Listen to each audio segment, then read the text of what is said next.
حديث النور والصدق هو الداعي إلى الحق يجمعه البخاري ويهديه. بسم الله الرحمن الرحيم. الحمد لله رب العالمين والعاقبة للمتقين والصلاة والسلام على سيد الأنبياء والمرسلين سيدنا وحبيبنا وحبيب رب العالمين محمد وعلى آله وأصحابه ومن هدى بهديه إلى يوم الدين.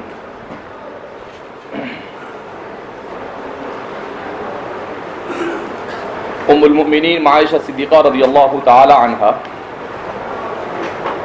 نبی کریم صلی اللہ علیہ وسلم پر وحی اول کی تفصیلات بیان کرتے ہوئے فرماتی ہے کہ آپ صلی اللہ علیہ وسلم نے ارشاد فرمایا، سیدنا حضرت جبریل علیہ السلام نے کہا، اقرأ بسم ربک الذی خلق، کہ پڑھیے اپنے اس پروردگار کے نام سے الذی خلق، جس نے پیدا کیا، خلق الانسان من علق، جس نے انسان کو منی کے قطرے سے پیدا کیا، اقرأ وربک الاکرم۔ اس آیت کریمہ میں سب سے پہلے قرآن کریم کا انتخاب الفاظ انتہائی موزوں ہے، یعنی قرآن کریم نے جہاں پر جس لفظ کا انتخاب کرنا چاہیے بالکل صحیح اور موزوں اس لفظ کو منتخب کیا ہے۔ مثلا اس کا پہلا لفظ ہے اقرأ، تو قراءت کے لیے صاحب المفردات فرماتے ہیں کہ عربی زبان میں 4 الفاظ استعمال کیے جاتے ہیں۔ ایک ہے تلاوت، دوسرا ہے ترتیل، تیسرا ہے املا اور چوتھا ہے القراءۃ۔ تو اس طرح سے یہ 4 الفاظ عربی زبان میں پڑھنے کے معنی میں مستعمل ہیں۔ یہاں پر قرآن کریم نے اقرأ کے لفظ کا انتخاب کیا، تو قرآن نے کیوں آپ کو اتلو نہیں کہا، املا نہیں کہا اور ورتل نہ کہا اور آپ کو اقرأ کہا؟ تو لفظ اقرأ کی تحقیق کرتے ہوئے الدکتور حسن جبل اپنی کتاب تفسیر، اپنی کتاب المعجم التأصیلی لالفاظ القرآن الکریم میں بیان کرتے ہیں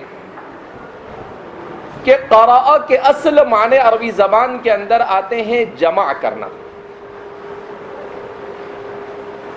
اس سے پہلے بھی متعدد مرتبہ ان کا نام لیا جا چکا ہے۔ قرآن کریم کے اشتقاق پر شاید 1400 سال میں سب سے منفرد کام اگر کسی نے کیا ہے تو ابھی 4-5 سال پہلے ان کا انتقال ہوا ہے۔ دکتور حسن جبل، مصر سے ان کا تعلق تھا، جامعہ ازہر سے۔ تو انہوں نے بڑی تحقیق کے ساتھ المعجم الاشتقاقی الموصل لالفاظ القرآن الکریم کو لکھا ہے۔ اس کو لکھنے میں انہیں 10 سال لگے۔ اس میں انہوں نے اس لفظ کی تحقیق کرتے ہوئے لکھا ہے کہ قراء کے اصل معنی عربی زبان میں آتے ہیں الجمع۔ عربی زبان میں کہا جاتا ہے قرأت الماء فی الحوض، میں نے پانی کو حوض میں جمع کیا۔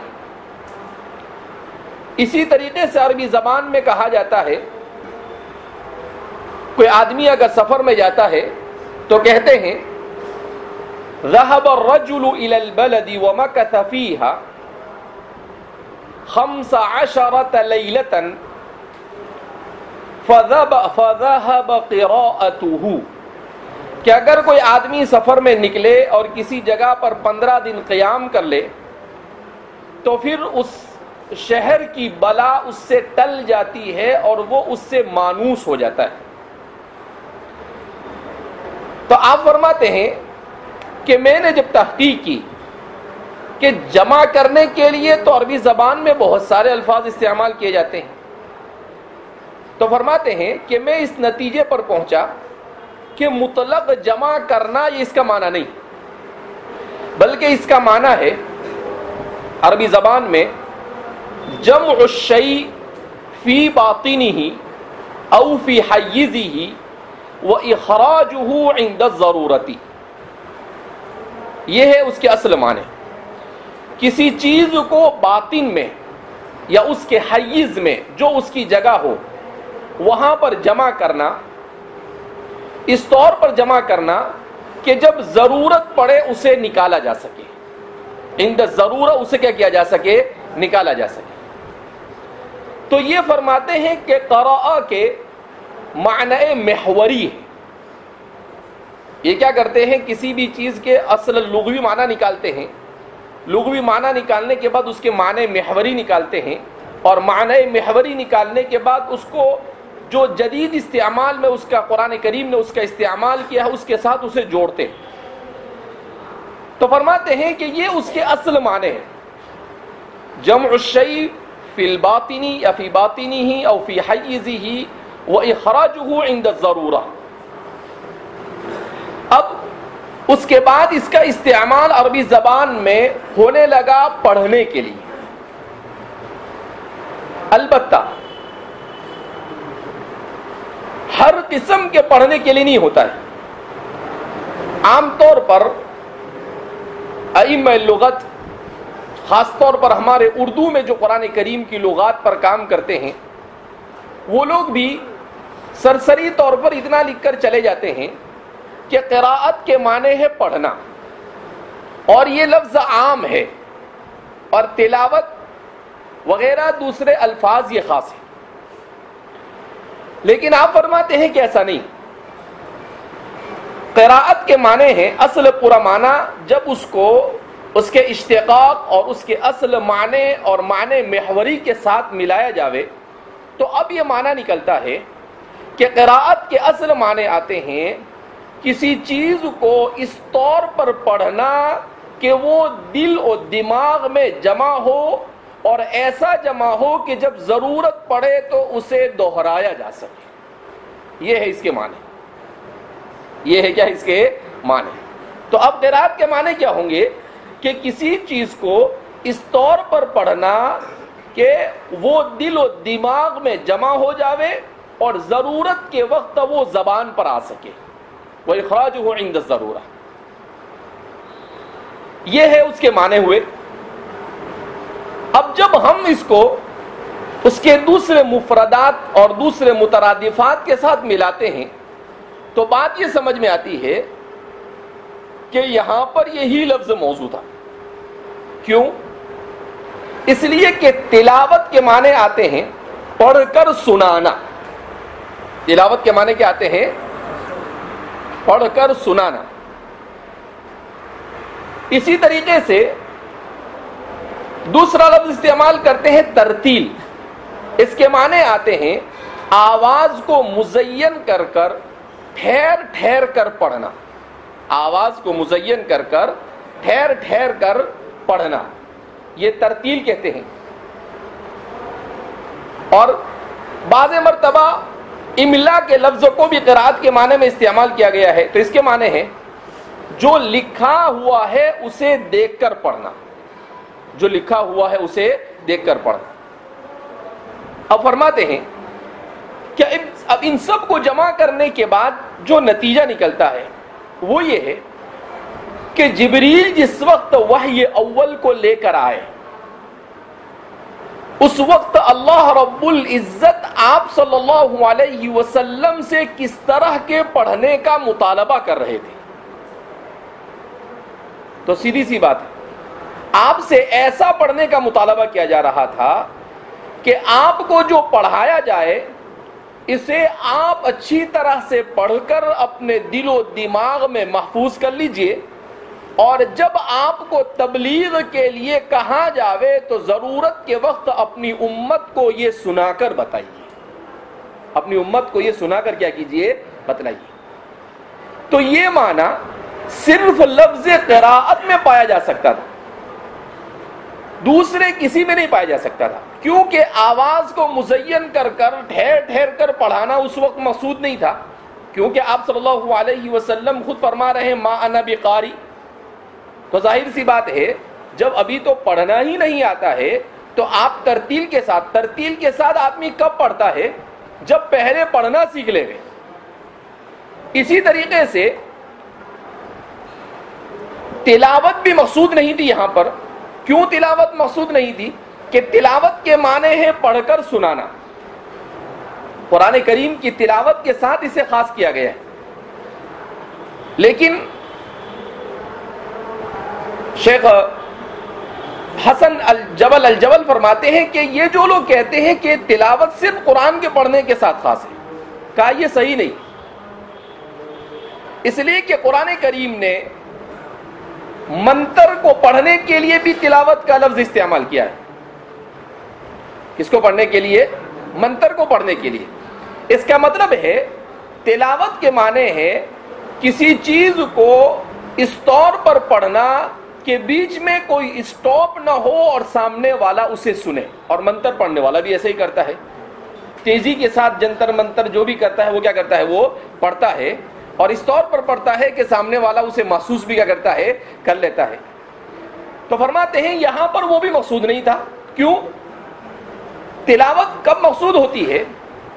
تلاوت اس لیے مقصود ہوتی ہے تاکہ اسے سننے والا وہ بھی اسے یاد کرے، یا جو سنا رہا ہے وہ اگر کوئی غلطی کرے اور سننے والے کو یاد ہے تو وہ اس غلطی پر اسے متنبہ کرے، اور اس طرح سے دونوں ایک دوسرے کے قرآن کو اور ایک دوسرے کے یاد کیے ہوئے کو مضبوط کرے.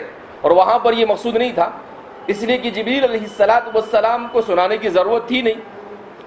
تو ان تمام الفاظ کے بعد سیدھی سی بات یہ سمجھ میں آتی ہے کہ یہاں پر کون سا لفظ زیادہ مناسب تھا؟ القراءۃ. اس لیے کیا کہا گیا؟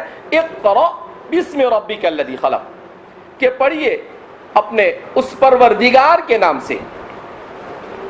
لفظ رب کے سلسلے میں الدکتور عبد الرحمن حبنک المیدانی نے اپنی کتاب معارج التفکر و دقائق التدبر میں لکھا ہے کہ لفظ رب اللہ کے تمام اسماء صفات میں اتنا جامع ہے کہ اس سے زیادہ جامع کوئی اللہ کا اس میں صفت نہیں.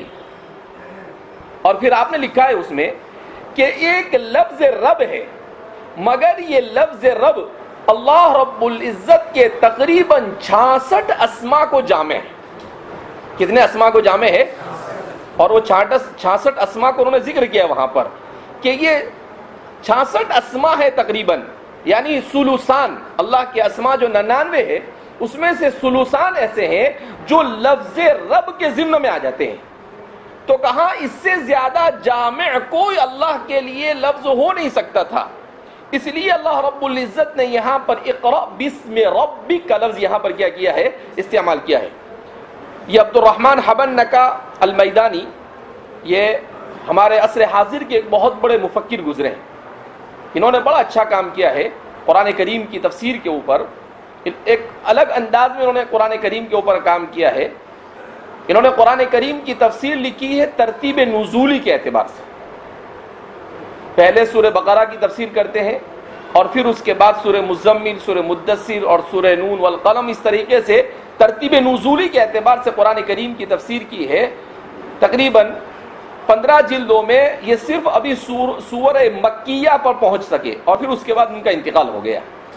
تو مکی صورتوں کی انہوں نے تفسیر کی ہے 15 جلدوں میں اور بڑے جاندار انداز میں قرآن کریم کی تفسیر کی ہے.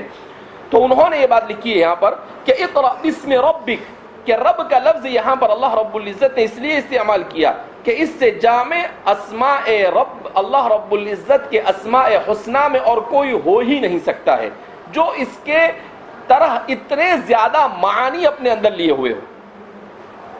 اقرأ بسم ربک الذی خلق، آپ پڑھیے اس اپنے پروردگار کے نام سے الذی خلق، جس نے پیدا کیا. لفظ خلق کے معنی عربی زبان میں کیا آتے ہیں؟ تو فرماتے ہیں ویسے تو پیدا کرنے کے لیے عربی زبان میں قرآن کریم نے متعدد کلمات کو استعمال کیا ہے. بدع کے معنی بھی پیدا کرنا، خلق کے معنی بھی پیدا کرنا، برأ کے معنی بھی الباری جس سے آتا ہے اس کے معنی بھی پیدا کرنا، ذرأ کے معنی بھی پیدا کرنے کے آتے ہیں. تو اب سوال یہ پیدا ہوتا ہے کہ ان مترادفات کے درمیان دقائق فروق لغویہ کیا ہے؟ تو کہتے ہیں انشاء کا لفظ بھی استعمال ہوتا ہے، انبتا کا لفظ بھی استعمال ہوتا ہے. تقریباً 6 سے زائد الفاظ ہے جو پیدا کرنے کے معنی میں قرآن کریم نے استعمال کیے. تو فرماتے ہیں کہ بدع کے معنی آتے ہیں بغیر نمونے کے بنانا. اسی طریقے سے فطر کے معنی فاطر السماوات والارض، فطر کے معنی آتے ہیں کسی چیز کو تراش خراش کر بنانا. ذرا کے معنی آتے ہیں بنا کر یعنی پیدا کر کر اسے عام کر دینا، پھیلا دینا. اسی طریقے سے برا کے معنی آتے ہیں عدم سے وجود بخشنا، برا جس سے باریئکم کا لفظ آتا ہے. اور خلق کے معنی ایک تو وہ ہے جس کو حسن الجبل بیان کرتے ہیں، اور دوسرا وہ ہے جو عام طور پر ہمارے لغت کے لکھنے والے بیان کرتے ہیں. تو عام طور پر جو لغت لکھنے والے اور فروق لکھنے والے بیان کرتے ہیں وہ یہ کہتے ہیں کہ خلق کے معنی کیا ہے؟ تو کہا کہ خلق کے معنی آتے ہیں مادہ موجود ہو اور موجود مادے سے کسی چیز کو پیدا کرنا، یعنی موجود مادے سے اس کے ڈھانچے کو تیار کرنا. یہ کیا معنی ہے؟ خلق کے معنی. البتہ الدکتور حسن الجبل فرماتے ہیں کہ خلق کے معنی جب تحقیق کی گئی تو فرماتے ہیں کہ خلق کے معنی عربی زبان میں یہ آتے ہیں کسی چیز کو ارادے سے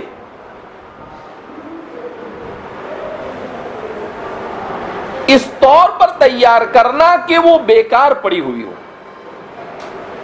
تہیؤ الشیء من اہمالہ بارادۃ، کہ کوئی چیز بیکار پڑی ہوئی ہے، اس بیکار پڑی ہوئی چیز کو ارادے سے کارآمد بنانا. ارادے سے کیا بنانا؟ کارآمد بنانا. حسن جبل کا جب یہ لغوی تحقیق پڑھی تو ایک بات یہ ذہن میں آئی کہ واقعتاً قرآن کریم نے کتنے شاندار لفظ کو یہاں پر استعمال کیا ہے. اس لیے کہ انسان کے فلسفیانہ اور منطقیانہ اور عقلی جو سوالات ہیں، چاہے اس کو فلسفیانہ سوالات کا ہو، چاہے منطقی سوالات کا ہو، یا اسے عقلی سوالات کا ہو، ان بڑے بڑے سوالوں میں جو انسان کے ذہن میں گردش کرتے ہیں، سب سے پہلا سوال کیا آتا ہے؟ من خلقنی، مجھے کس نے پیدا کیا؟ من خلق الکون، کائنات کو کس نے پیدا کیا؟ لماذا خلقت، مجھے کیوں پیدا کیا گیا؟ ما هو مصیرتی، میرا انجام کیا ہونے والا ہے؟ یہ اس کو کہتے ہیں القضایا الکبریٰ للبشریہ. انسان کے بڑے بڑے مسائل اور سوالات جو انسان کے ذہن میں آتے ہیں، اگر انسان عقل مند ہوتا ہے تو اور اپنی عقل کو استعمال کرتا ہے تو آپ کہیں گے بھائی ہمارے ذہن میں تو کبھی آئے نہیں. تو جب انسان عقل کو استعمال نہیں کرے تو نہیں آتے ہیں سوال.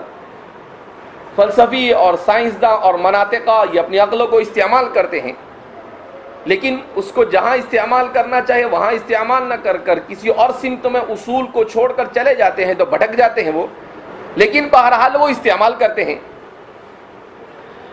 تو خلقہ کا جب یہ معنی پڑھا میں نے ابھی آج، تو یہ بات سمجھ میں آئی کہ قرآن کریم نے خلقہ کا انتخاب اس لیے کیا کہ دنیا میں فلاسفہ، مناطقہ اور سائنسداں کی جو جماعت ہے اور اپنے آپ کو عقلا، عقل مند کہنے والوں کی، اقلیت پرستوں کی، اقلیت پسندوں کی، مادہ پرستوں کی اور دنیا پرستوں کی جو جماعت ہے، یہ ساری جماعتیں ایک بات پر متفق ہوتی ہے، اور وہ متفق کس بات پر ہوتی ہے کہ یہ دنیا خود بخود بن گئی، اس کو کسی نے بنایا نہیں۔ اللہ نے خلقہ کا لفظ استعمال کر کر اس بات کی طرف اشارہ کیا کہ ابے بے وقوفو، اپنی عقل کے، اپنے آپ کو عقل کے سردار سمجھنے والو، تم بیوقوفوں کے سردار ہو، اس لیے کہ خلق یہ بغیر ارادے کے ممکن ہی نہیں، جب تک کہ کسی خالق کا ارادہ کسی مخلوق میں کار فرما نہ ہو، وہاں تک کہ مخلوق یہ ناکارہ سے کارآمد بن ہی نہیں سکتی، ناکارہ سے کارآمد بن ہی سکتی نہیں۔ 20ویں صدی کے اوائل تک دنیا مادہ پرستی کا شکار تھی، اور اس دنیا کو ازلی اور ابدی مانا جاتا تھا۔ ازلی ہونے کا مطلب کیا ہے؟ ای لا مبدأ لہ، اور ابدی ہونے کا مطلب کیا ہے؟ ای لا منتہا لہ، کہ نہ اس کا کوئی آغاز ہے اور نہ اس کا کوئی اختتام ہوگا۔ مگر 20ویں صدی کے چوتھی دہائی میں، یعنی 1930 کے بعد، آئنسٹائن وغیرہ نے جب تحقیق کی تو وہ اس نتیجے پر پہنچے کہ مادہ یہ ازلی بھی نہیں ہے اور ابدی بھی نہیں، مادہ یہ ازلی بھی نہیں اور ابدی بھی نہیں۔ کیا مطلب؟ کہ جس مادے کو یہ ایٹم کہتے تھے اور کہتے تھے کہ ایٹم یہ سب سے چھوٹا ذرہ ہے، 20ویں صدی میں اس ذرے کو توڑا گیا تو اس میں سے مزید ذرات برآمد ہوئے، الیکٹران اور نیوٹران وغیرہ وجود میں آئے۔ تو ان سب کے وجود میں آنے کے بعد، اور اب 21ویں صدی میں یہ بات سامنے آئی کہ کچھ چیزیں تو ایسی ہے کہ وہ اتنی چھوٹی ہے کہ انسان نہ دوربین سے، نہ مائکروسکوپ سے اور نہ کسی چیز سے اسے دیکھ سکتا ہے، مگر وہ حرکت کرتی ہے اور اس کا وجود ہے۔ بعض خلیے ایسے ہیں، اتنے چھوٹے ہیں۔ تو اب اس کے بعد سائنسدانوں کا ذہن، ان عقل کے ماروں کا ذہن یہ بنا، اس کا مطلب یہ ہے کہ یہ دنیا ازلی نہیں ہے، یہ دنیا کہیں سے وجود میں آئی۔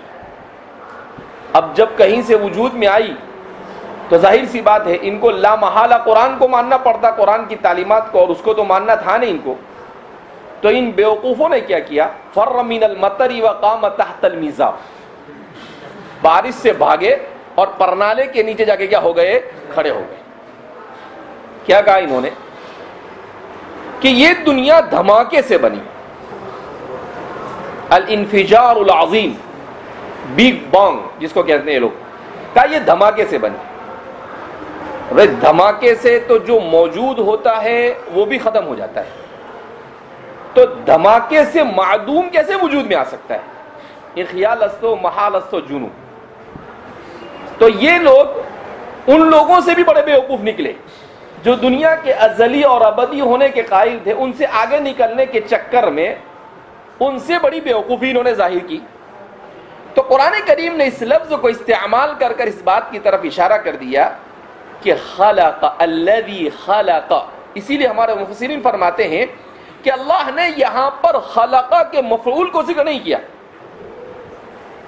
اب سوال پیدا ہوتا ہے کہ خلقہ لازم ہے یا متعدی ہے؟ تو فرماتے ہیں بعض حضرات نے کہا کہ خلقہ لازم ہے، لیکن اکثر حضرات کہتے ہیں کہ نہیں، خلقہ متعدی ہے، اس لیے کہ آگے خلق الانسان ہی میں قرآن پر خلقہ کو متعدی استعمال کر رہا ہے، تو آپ کیسے کہہ سکتے ہیں کہ لازم ہے؟ تو اس کا مطلب یہ ہے کہ خلقہ یہ متعدی ہے۔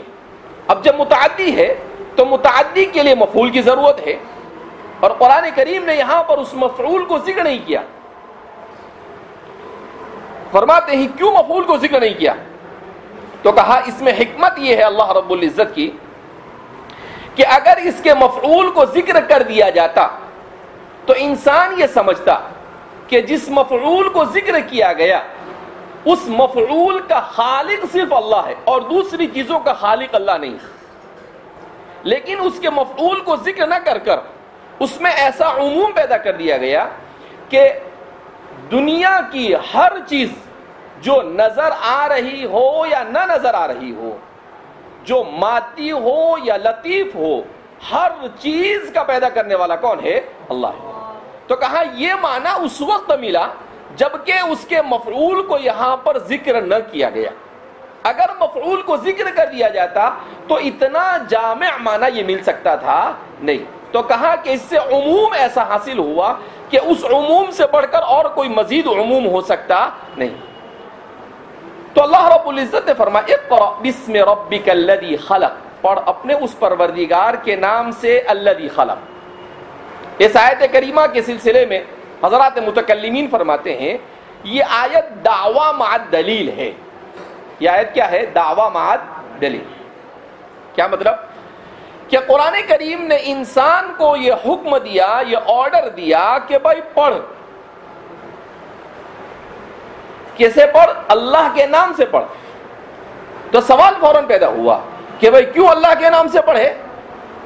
کہا اس لیے اللہ کے نام سے پڑھے کہ پیدا کرنے والا وہی، اس لیے کہ پیدا کرنے والا، تربیت کرنے والا وہی ہے.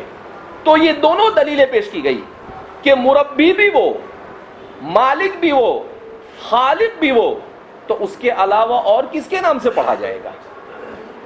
تو حکم بھی دیا، دعویٰ بھی کیا اور دعوے کے ساتھ دلیل بھی پیش کر دی کہ اقرأ بسم ربک الذی خلق، کہ پڑھ اپنے اس پروردگار کے نام سے جس نے پیدا کیا.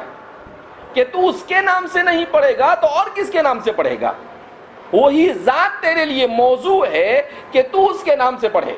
اسی لیے دکتور عبد الرحمن حبنک المیدانی آگے فرماتے ہیں ایک جگہ پر، بڑی اچھی بات انہوں نے لکھی ہے کہ انسان کو پڑھنے کے پہلے حکم کے ساتھ ہی اسم ربک الذی خلق کی جو تلقین کی گئی ہے، کہا کہ اگر انسان اپنے خالق، مالک اور مربی کے نام کے ساتھ اور اس کی ذات کے استحضار کے ساتھ، اس کی نعمتوں کے استحضار کے ساتھ نہیں پڑھتا ہے تو اس صورت میں انسان ایک روحانی بیماری کا شکار ہو جاتا ہے.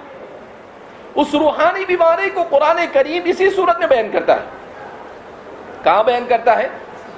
اقرأ وربک الاکرم الذی علم بالقلم علم الانسان ما لم يعلم کلا ان الانسان لیطغی. تو کیا فرماتے ہیں کہ اللہ آگے اسی آیت میں فرماتے ہیں کہ کلا ان الانسان لیطغی، کہ ہرگز اگر اللہ کے نام کو چھوڑ کر انسان نے علم اور ترقی حاصل کرنے کی کوشش کی تو انسان یہ طغیانیت، ضلالت اور گمراہی کا شکار ہو جائے. تو کہا کہ اگر انسان ہدایت کے ساتھ پڑھنا چاہتا ہے، اگر انسان اپنی کامیابی اور کامرانی کے ساتھ پڑھنا چاہتا ہے تو اس کے لیے ضروری ہے کہ وہ اللہ رب العزت اور خالق اور مالک کے استحضار کے ساتھ پڑھے.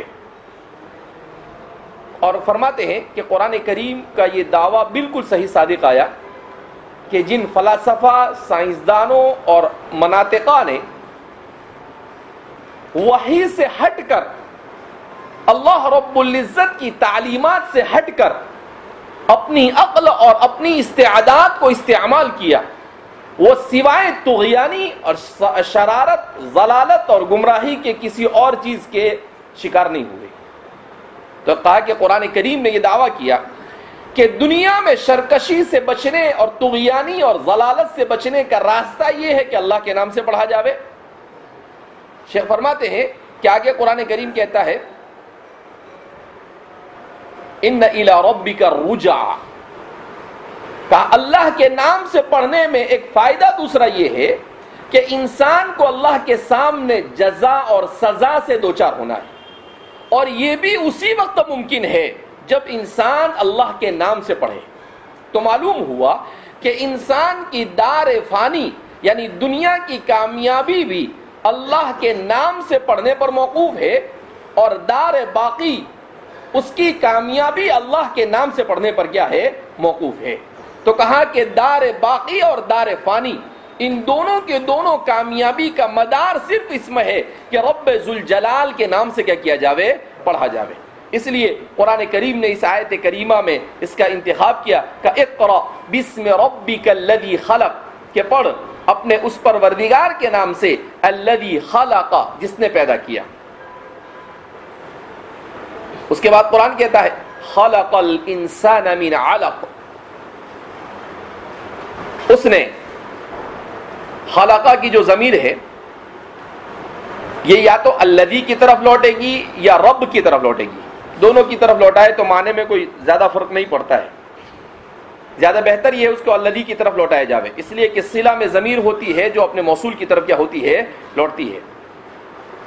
خلق الانسان من علق، اس نے انسان کو نطفے سے پیدا کیا. اب قرآن کریم نے جب خلق کو ذکر کر دیا تھا تو سوال یہ پیدا ہوتا ہے کہ دوبارہ تکرار کے ساتھ خلق کو کیوں لایا گیا؟ دو چیزیں کر سکتے تھے، یا تو خلق الانسان کو ذکر ہی نہ کرتے اس لیے کہ الذی خلق میں وہ آ چکا ہے، یا پھر خلق کے بجائے تکرار کے ساتھ اس کو لانے کے بجائے کوئی اور لفظ یہاں پر لاتے، بدع، برا، یا جو بھی الفاظ جو اس کے لیے استعمال ہوتے ہیں پیدا کرنے کے لیے، متعدد الفاظ نصف درجن سے زیادہ ہے، اس میں سے کسی کو لے آتے تاکہ تنوع کلمات ہو جاتا اور فصاحت اور بلاغت میں مزید اس میں استحسان پیدا ہوتا. لیکن فرماتے ہیں کہ نہیں، اولاً تو خلق الانسان کو تخلیق عمومی کے بعد تخلیق خصوصی کا ذکر کیا. اس کو کہتے ہیں تخصیص بعد التعمیم. کیا کہتے ہیں اس کو؟ تخصیص بعد التعمیم. کہا یہ تخصیص بعد التعمیم اس لیے ہے کہ اللہ رب العزت اپنی تمام دیگر مخلوقات سے حضرت انسان کی تخلیق کو علیحدہ کر کر اس کو اشرف الخلائق ہونے کا تمغہ دے رہے ہیں کہ ٹھیک ہے دوسری تمام مخلوق بھی اللہ کی پیدا کی ہوئی ہے، انسان کو اللہ نے پیدا کیا، مگر دونوں کی تخلیق کے اغراض اور مقاصد الگ الگ ہیں. قرآن کریم اس کو بیان کرتا ہے. کیا بیان کرتا ہے قرآن کریم؟ خلق لکم ما فی السماوات وما فی الارض، جو کچھ آسمانوں میں ہے اور جو کچھ زمین میں ہے وہ کس کے لیے پیدا کیا؟ تمہارے لیے. انسان کو کہتا ہے اللہ. اس سے یہ بتایا اللہ نے کہ دنیا میں جتنی بھی چیزیں، چاہے وہ آسمان کے نیچے، چاہے وہ زمین کے اوپر یا زمین کے اندر ہو یا آسمانوں کے اوپر ہو، ما خلق السماوات والارض وما بینہما، یا ان کے درمیان ہو، یہ ساری کے ساری چیزوں کو بنانے کا مقصد کیا ہے؟ انسان کی خدمت. خلق لکم، تمہارے لیے بنایا. سورج کس کے لیے بنایا؟ انسان کے لیے. چاند کس کے لیے بنایا؟ انسان. جتنی بھی چیزیں ہیں یہ سب کے سب انسان کا، ہر ایک میں یا تو انسان کا کوئی فائدہ وابستہ ہے اس سے، یا انسان سے کوئی نقصان کو ہٹانا مقصود ہوتا ہے. یا تو جلب منفعت ہوتا ہے اس میں انسان کا، یا دفع مضرت. دو میں سے کوئی ایک چیز لگی ہوئی ہوتی ہے. دنیا کی جتنی بھی انسان کے سوا چیزیں ان سب کے اندر میں ہر چیز انسان ہی سے وابستہ ہے. اسی لیے یہ کائنات کی جستجو کرتے کرتے ان کا یہ کہنا ہے یہ چاند پر گئے، ان کا یہ کہنا ہے کہ سورج کے قریب پہنچے، ان کا یہ کہنا ہے یہ مریخ پر پہنچ گئے، ان کا یہ کہنا ہے یہ عطارد کے قریب پہنچ چکے ہیں. بڑے بڑے سیارے ہیں، ان سب جگہوں پر یہ پہنچ رہے ہیں. لیکن ایک حیرت انگیز چیز یہ کہ ان میں سے کسی جگہ پر بھی آثار حیات ان کو نہیں ملے. کیا نہیں ملے؟ زندگی کے آثار کہیں نہیں ملے. زندگی کے آثار صرف زمین پر ہے. سورج میں انسان نہیں رہ سکتا ہے، اس لیے کہ وہ آگ کے بگولے کی طرح ہے۔ چاند پر انسان نہیں رہ سکتا ہے اس لیے کہ اس میں آکسیجن نہیں ہے، پانی نہیں ہے۔ مریخ پر نہیں رہ سکتا ہے، انسان کی ضرورت اساس حیات، انسانی زندگی اور جانور کی زندگی کے لیے جو چیزیں ہیں کوئی چیز وہاں پر نہیں۔ تو کیا پتا چلا کہ انسان، یہ خامخواہ جو سائنسدان ایک ہوا کھڑا کر کر رکھا ہے انہوں نے بلیک ہول کا، اسی طریقے سے انہوں نے ایک ہوا کھڑا کر کر رکھا ہے ایلین کا، کہ دوسرے ستاروں کے اوپر مخلوق، یہ خالی کہانیاں ہیں، اساطیر الاخرین ہے۔ یہ کیا ہے؟ یا اساطیر الحمقہ بھی کہہ سکتے ہیں ان کو، اس کی کوئی حقیقت نہیں ہے، کوئی ایلین ویلین کہیں پر کوئی ہے وہ نہیں۔ یہ کہتے ہیں کہ ایلین دوسرے ستاروں پر رہتے ہیں، کون سا باپ دیکھ کر آیا وہاں پر؟ کسی نے دیکھا بھی نہیں، نہ مشاہدہ ہے۔ اور یہ ایسی چیزیں ہیں کہ اس کے بارے میں آپ اپنا قیاس اور اپنی عقل نہیں چلا سکتے، اس میں تجربہ نہیں چلتا ہے۔ آپ نے مشاہدہ کیا اس کا، آپ کی ملاقات ہوئی اس سے؟ نہیں کوئی۔ تو یہ بیوقوف بنانے کے دھندے ہیں سب۔ تو اس لیے صرف زمین ایسی، تو اس لیے قرآن کریم کی آیت کریمہ نے تخلیق انسانی کو خصوصیت کے ساتھ ذکر کر کر یہ بتلایا کہ یہ کائنات کے ذرے ذرے کو تمہارے لیے بنایا ہے، وَخَلَقَ الْإِنسَانَ، مگر انسان کو کس کے لیے بنایا؟ وَمَا خَلَقْتُ الْجِنَّ وَالْإِنسَ إِلَّا لِيَعْبُدُونَ، اللہ نے اپنی عبادت کے لیے بنایا۔ اسی لیے ہم دیکھتے ہیں کہ تخلیق انسانی اور تخلیق غیر انسانی، ان دونوں میں بڑا فرق ہے۔ قرآن کریم کے ان آیت کریمہ کی تفسیر کے سلسلے میں جو چیزیں آتی ہے اس سے یہ بات سمجھ میں آ رہی ہے کہ ان آیت کریمہ نے قضایا البشر الکبریٰ، انسان کے سب سے بڑے بڑے جو مسائل ہیں ان تمام کے تمام مسائل کو ان 5 آیتوں نے حل کر کر رکھ دیا۔ اور کیا کہا کہ انسان کیا سوچتا ہے کہ یار یہ کائنات کیسے بنی، اس کے پیچھے دماغ پوری زندگیاں سائنسداں کھپا دیتے ہیں، لیکن اس کے بعد اخیر میں نتیجہ کیا نکلتا ہے؟ کا تیلی کا بیل جہاں سے چلا تھا وہاں کا کوئی نتیجہ۔ اسی لیے سائنسداں کیا کہتے ہیں؟ کہا کہ انسان کے علم کی معراج کیا ہے، کہا تشکیک۔ کتنے تو بیوقوف ہے۔ کیا مطلب؟ کہ انسان کتنی بھی محنت کر لے لیکن اخیر میں وہ کہاں پر پہنچتا ہے؟ شک پر پہنچ کر رک جاتا ہے۔ ارے بھائی رکے گا، یہ کیوں رکتا ہے؟ اس لیے کہ وحی سے کٹ جاتا ہے تب، اور جب وحی سے جڑتا ہے تو یقین پر آ کر رک جاتا ہے۔ کیوں؟ کہ وحی کی پوری تعلیمات یہ قطعیت سے تعلق رکھتی ہے۔ وہی آپ کے ان بڑے بڑے سوالوں کا جواب دے دیتی ہے، آپ کو خواہ مخواہ اس میں اپنی انرجی اور اپنی صلاحیت کو کھپانے کی کوئی ضرورت نہیں۔ لہذا قرآن کریم نے اس پہلی ہی وحی نے انسان کا سب سے خلق الانسان، انسان کو پیدا کیا۔ تو انسان کا مسئلہ حل ہو گیا کہ بھئی کائنات کو بنانے والا کون؟ اللہ۔ انسان کو بنانے والا کون؟ اللہ۔ بس ختم ہو گئی بات۔ ابھی کیوں اس کے پیچھے دماغ کھپاتا ہے؟ ابھی جیسے 4-5 سال پہلے انہوں نے ایک نیا نظریہ پیش کیا تھا اور کہا کہ سائنسی دنیا میں سب سے بڑا انقلاب، جب بھی کوئی نیا نظریہ وجود میں آتا ہے تو کہتے ہیں سائنسی دنیا میں سب سے بڑا انقلاب۔ ارے اتنے کتنے سب سے بڑے انقلاب آتے رہیں گے؟ تو کیا کہا کہ ہیگ بوسن ایک نظریہ انہوں نے پیش کیا تھا۔ کیا مطلب ہیگ بوسن کا؟ وہ یہ کہتے تھے کہ ہم نے اللہ کا پارٹ تلاش کر لیا۔ پاگل، کیا تلاش کر لیا ہے؟ اللہ کا پارٹ ہم نے تلاش کر لیا۔ کہا کیا تلاش کیا؟ تو کہا کہ 20 سال 25 سال سے لوگ محنت کر رہے تھے، اربوں خربوں روپے خرچ کیے، ہزاروں سائنسداں دنیا کے، انہوں نے زمین کے غار کے اندر میں ایسا موسم بنایا کہ جس موسم میں ایسا ماحول کریٹ کیا گیا، ایسا ماحول بنایا گیا کہ جس سے عدم سے کائنات کیسے وجود میں آئی وہ پتہ چلے۔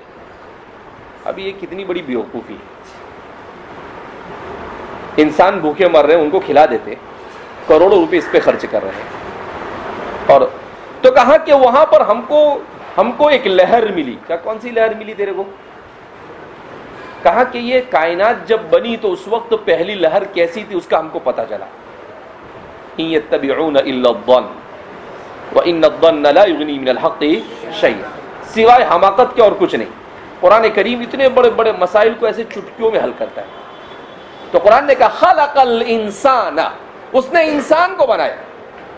کہا کہ بھائی دیکھو ہم نے کائنات کو بنایا جنرل تخلیق میں، عام تخلیق سے، کلمہ کن فیکون کے ذریعے سے کبھی بنایا تو کبھی بتدریج اس کو بنایا. لیکن انسان کو بنایا تخلیق خصوصی سے. کیسے بنایا انسان کو؟ تخلیق خصوصی سے. تو جب انسان کو تخلیق خصوصی سے بنایا مسئلہ ختم ہو گیا کہ اللہ رب العزت نے انسان کو، حضرت آدم علیہ السلام کو جو اول البشر ہے اور انسانوں کے جد امجد ہے، اللہ نے آدم علیہ السلام کو، حضرت جبریل کو مٹی اور ساری چیزیں زمین سے ان کو لانے کا مکلف کیا اور پھر اس کے ذریعے سے ان کا پتلا بنایا گیا. وَنَفَخْتُ فِيهِ مِن رُوحِي، پھر اللہ فرماتے ہیں کہ اس کو چھوڑ دیا گیا اور اس کے بعد جب وہ کھنکھناتی ہوئی مٹی بن گئی تو اللہ فرماتے ہیں کہ ہم نے اس میں پھونک دیا. اللہ کے اس پھونک کی برکت سے اس میں جان پیدا ہو گئی. اس میں کیا پیدا ہو گئی؟ جان. یہ اللہ رب العزت نے اتنی وضاحت کے ساتھ کتاب و سنت میں بیان کیا کہ اس کے بعد مزید انسان کو اس پر غور و خوض کرنے کی کوئی ضرورت ہے نہیں. قرآن نے اس کی طرف یہاں اشارہ کر دیا اجمالاً، خلق الانسان، اس نے انسان کو بنایا. اور اس کی مزید تفصیلات، یہ متن ہے، اس کی مزید تفصیلات کو قرآن کریم نے وَإِذْ قَالَ رَبُّكَ لِلْمَلَائِكَةِ وغیرہ کے ذریعے سے کیا کیا؟ بیان کیا. تو کہا خلق الانسان، تو اللہ نے انسان کو بنایا. تو ایک مسئلہ تو یہ حل ہو گیا کہ تخلیق خصوصی اور انسان کا مقصود کائنات ہونا بتلانا تھا، اس وجہ سے اس کو تخصیص بعد التعمیم کے ذکر کیا. پھر دوسرا سوال یہ تھا کہ خلقہ کے بجائے کوئی اور لفظ لے آتے، کوئی دوسرا لفظ یہاں فٹ نہیں ہو سکتا تھا. کوئی دوسرا لفظ یہاں پر فٹ ہو سکتا تھا. بدع یہاں پر نہیں چل سکتا تھا بغیر نمونے کے بنانا. کیوں؟ اس لیے کہ انسان گھر بناتا ہے، بڑی بڑی چیزیں بناتا ہے، ان چیزوں کے لیے اسی لیے قرآن کریم نے بدیع السماوات والارض کہا لیکن بدیع الانسان نہیں کہا، کیونکہ انسان تو چھوٹی سی مخلوق ہے مختصر، پر اثر، شارٹ کٹ ہے لیکن ہے ڈینجر ہے. لیکن بہرحال اس کے لیے تو بدیع کا لفظ کی ضرورت نہیں یہاں پر. اسی طریقے سے یہاں پر فطرہ کے لفظ کی ضرورت نہیں تراش خراشنے کی، چونکہ انسان کی تخلیقی خصوصی ہوئی ہے تو ان میں سے کسی کو بھی لیا جاتا تو وہ معنی یہاں نہیں مل سکتا تھا جس کی یہاں ضرورت تھی. یہاں کس معنی کی ضرورت تھی؟ کہ انسان کو اللہ رب العزت نے آدم سے وجود میں اپنے ارادے سے وجود بخشا. جیسا خلقہ کے معنی میں بتلایا گیا کہ کوئی چیز ایسے ہی پڑی ہو، جس کو قرآن کریم نے سورہ دہر میں بیان کیا. کیا کہا قرآن کریم نے؟ نہیں، شروع میں بالکل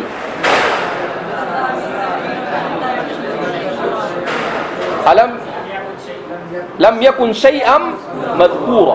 کیا انسان کو نہیں پتا ہے کہ وہ کوئی شیء مذکور نہیں تھا، یعنی اس کے عدم کو ذکر کیا کہ تھا ہی نہیں، اس کا وجود ہی نہیں تھا. پھر اس کے بعد اللہ رب العزت نے اس کو وجود بخشا. تو مناطقہ، فلاسفہ، سائنسداں، عقل پسند، دنیا پرست، ان تمام کے تمام وحی سے کٹے ہوئے لوگوں کے یہاں پر سب سے بڑا مسئلہ کیا ہے؟ عدم اور وجود. سب سے بڑا مسئلہ کیا ہے؟ سب سے پہلے تو ان کے یہاں پر یہ کیا کہتے ہیں کہ فقہا اور علماء اختلاف کرتے ہیں. ان کے یہاں جتنا اختلاف پایا جاتا ہے اتنا اختلاف کہیں اور ہمارے یہاں بھی نہیں پایا جاتا ہے. ہمارے یہاں تو جزئیات میں اختلاف پایا جاتا ہے، یہاں تو ان کے یہاں پر تو اصل الاصول میں اختلاف پایا جاتا ہے. تو سب سے پہلا ان کے یہاں پر مسئلہ کیا آتا ہے کہ عدم مقدم ہے یا وجود مقدم ہے. پاگل. تو کوئی کہتا ہے عدم مقدم ہے تو کوئی کہتا ہے کہ وجود مقدم. اب یہ کتنا بنیادی مسئلہ، اسی میں اختلاف. پھر اب اگر عدم مقدم ہے تو عدم کیا؟ اگر وہ عدم سے وجود کیسے ہوا؟ وجود اول کیا ہوا؟ اور پھر اس وجود کے بعد یہ سارے، ارے بھائی کیوں خواہ دماغ کھپاتا ہے؟ سیدھا سیدھا نماز صلات پڑھ کے اللہ کو پہچان کے ساتھ چالو کر جا، عبادت کر لے. زیادہ وقت اللہ نے دیا نہیں ہے، 60-70 سال ہی دے کے بھیجا تجھے. 2-4 ہزار سال کی زندگی دیا نہیں کہ 1,000 سال ادھر کھپائے گا اور پھر ادھر آئے گا، فرشتے کے سپاٹے کھائے گا. اس سے بہتر ہے کہ یہاں پر کیا ہو جا، سدھر جا. تو خلق الانسان، تو اللہ نے کہا کہ انسان کے مادے کو اللہ ایسے ہی پڑا ہوا تھا، اس مادے کو جمع کروایا اللہ نے اور اپنے ارادے سے اس کو وجود بخشا. یہ خلق کے علاوہ کوئی دوسرا لفظ یہاں پر موضوع ہو سکتا تھا نہیں. اس وجہ سے اللہ رب العزت نے یہاں پر اس لفظ کو بیان کیا الانسان. اس کے بعد کیا ہے؟ الانسان کا لفظ. اب انسان کیا ہے، اس کی اصل کیا ہے، انسان کس سے بنا ہے؟ تو اس سلسلے میں بعض حضرات نے کہا یہ نسیان سے بنا ہے. انسان بھلکڑ بھول جاتا ہے. بعض نے کہا نہیں، یہ انسیت سے بنا ہے، انسان ایک دوسرے سے مانوس ہو جاتا ہے. بعض نے کہا نہیں، یہ نواسا سے بنا ہے، اس کے معنی حرکت کرنا. انسان دائم الحرکہ ہے. انسان کیا ہے؟ دائم الحرکہ ہے.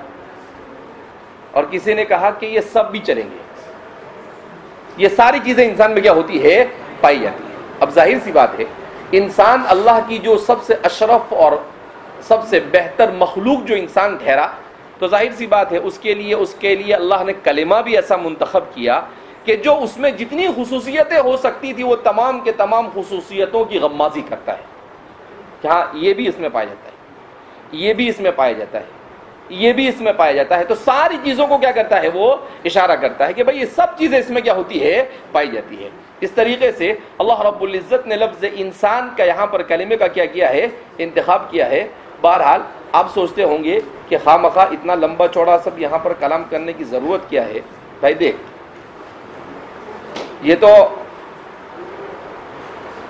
یہ ایسے مسائل ہے جس مسائل سے انسان پہلے بھی دوچار رہا، آج بھی دوچار رہا، اور ان مسائل کا جاننا انسان کے لیے ضروری بھی ہے. بلکہ آج کے ماحول میں تو انسان کے لیے ان مسائل کا جاننا اور زیادہ کیا ہے، ضروری ہے. لہذا اس بنا پر اگر ہمارے مفسرین نے اور ہمارے شارحین نے کچھ چیزیں بیان کی ہے تو ہمارے زمانے کے اعتبار سے بھی کچھ چیزوں کو اس کے ساتھ جوڑ کر ہمیں کیا کرنا پڑے گا، سمجھنا پڑے گا. اس لیے کہ علم صرف رٹا مارنے کا نام نہیں. علم نام اس کا ہے کہ آدمی ماضی، حال اور استقبال کو جوڑ کر کس طریقے سے قضیے کو، کسی مسئلے کو سمجھنے کی کیا کرے، کوشش کرے. لہذا اس بنا پر تفصیل کے ساتھ یہ چیزیں یہاں پر کیا کی جا رہی ہے، بیان کی جا رہی ہے. آپ کو گھبرانے کی ضرورت نہیں. اگر کسی کو ایسا لگتا ہے کہ یار کچھ زیادہ ہی طوالت ہو رہی ہے تو پھر اس کے لیے راستہ یہ ہے کہ وہ گھر پہ جا کے آرام کر لیں. ابھی اور کیا بول سکتے ہیں؟ اس کے لیے راستہ کیا ہے، گھر پر جا کر کیا کرے، آرام کرے. بھائی یہ علم بڑی دلچسپ چیز ہے. اور جیسے امام بخاری نے جن احادیث کو اپنی کتاب کے آغاز میں جمع کیا ہے، اللہ رب العزت نے تکوینی طور پر ایسی چیزیں ان سے جمع کروائی ہے کہ انسان اپنے بنیادی مسائل کو حل کرتے کرتے آگے بڑھتا چلا جاتا ہے.